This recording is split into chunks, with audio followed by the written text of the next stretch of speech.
Some pretty amazing new Pew polling data on partisan viewership of different news outlets. A lot of this stuff is not going to surprise you. Let's throw that up there on the screen.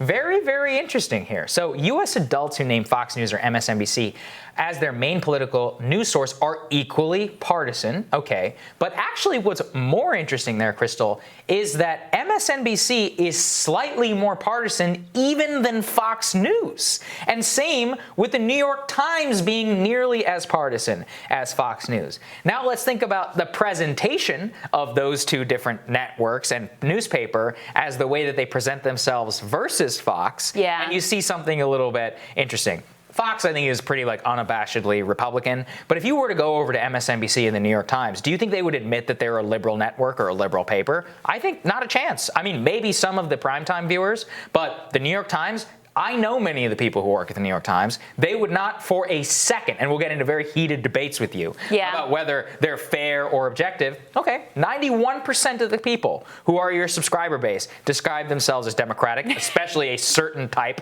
of Democratic. Yeah. Who do you work for? You work for the people who pay you at the end of the day. That's true. It's kind of, it actually is a sad state of affairs. Let's throw the numbers back up on the screen there in G1A, because it's interesting to look at which outlets are a little bit more trusted. The networks, ABC, CBS, and NBC, actually have a relatively, comparatively even split. CNN has become overwhelmingly Democratic as well.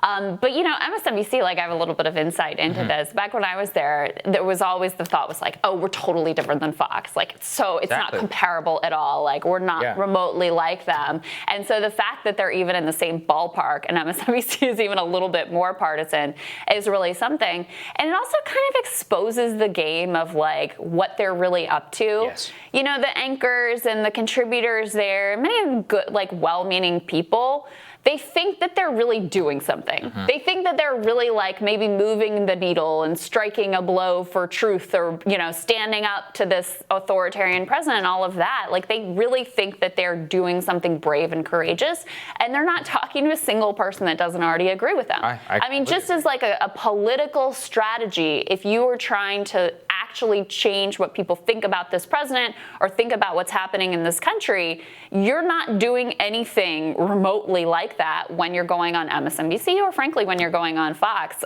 It also makes me think about the fact that the Trump campaign has spent so much money on Fox in advertising dollars on Fox, more money on Fox News than they've spent in local media in four different swing states. It was Michigan, Wisconsin, Pennsylvania. They spent more on Fox News. Don't hold me to it that it's that three, but it was three industrial Midwestern states like that, which just exposes to you how insane that strategy is. What an incredible waste of time. You're just preaching to the choir. You are not changing one mind. Tim Murtaugh was actually, a lot of people who are swing voters watch Fox. Okay.